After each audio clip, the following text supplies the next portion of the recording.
हमारे साथ हैं राज्यसभा के सदस्य दिनेश शर्मा जी। सर, स्वागत है आपका संसद टीवी पर। ओरिएंटेशन प्रोग्राम हुआ है नए मेंबर्स के लिए, चेयरमैन राज्यसभा ने बहुत इंपॉर्टेंट मैसेज दिया। किस तरह से देखते हैं, क्या बड़े टेकअवेज? देखिए, मुझे जहाँ तक अभी तक राज्यसभा की कार्रवाई में सहभागिता करने का और आज इस प्रोग्राम को अटेंड करने का अवसर मिला है, सभापति जी के श्रीमुख से निकला एक एक शब्द पूरा ज्ञानपूर्ण होता है। गहन अध्ययन और गहन अध्ययन के साथ साथ अनुभव दोनों उनका झलकता है। मृदुभाषिता और शब्दों का समन्वय अद्भुत है।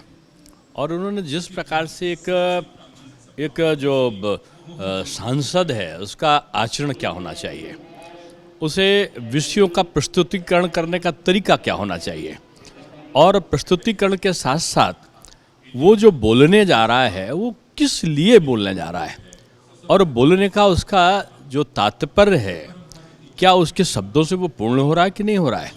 उन्होंने बड़े अच्छे उदाहरणों के साथ में इन विषयों को जैसे एक अध्यापक समझाता है वैसे उन्होंने समझाने की कोशिश किया है।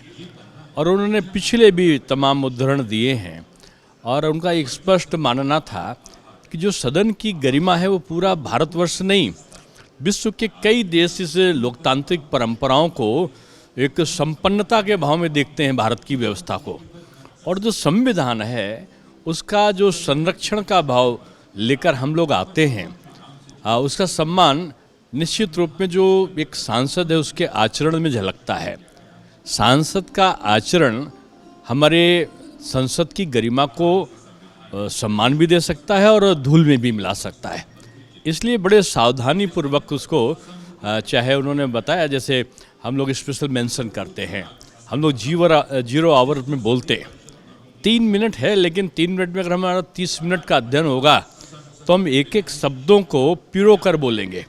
और ज़रूरी नहीं कि बड़ी व्याख्या करके किसी चीज़ को बोला जाए, बल्कि इम्पॉर्टेंट ये है कि जो हम बोलना चाहते हैं उसका मैसेज हम कैसे दें।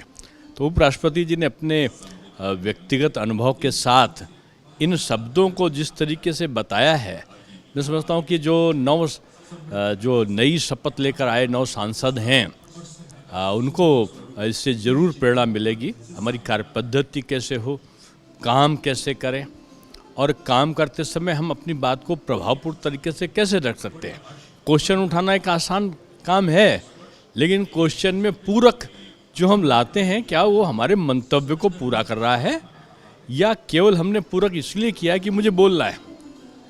विषय को उत्तर देखकर कि मंत्री ने उत्तर क्या दिया है उसके अनुसार आप कैसे अपने पूरक को समायोजित कर सकते हैं।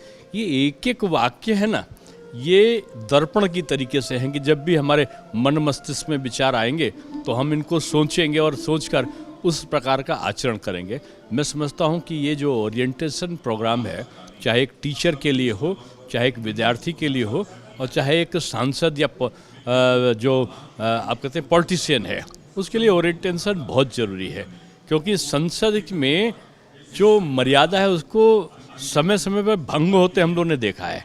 शब्दों को इस प्रकार का वाक्यांश प्रयोग मैंने देखा है कि मुझको लगता है कि मैं भी उत्तर प्रदेश में विधान परिषद में नेता सदन रहा हूं, और मैं इस बात को स्वयं अपने माननीय जो विधान परिषद सदस्य थे उनसे कहता आया हूं।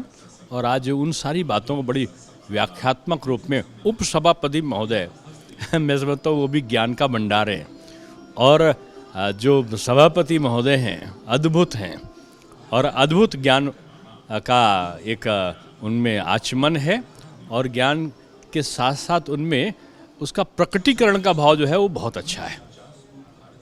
बहुत बहुत धन्यवाद हमसे बात करने के लिए।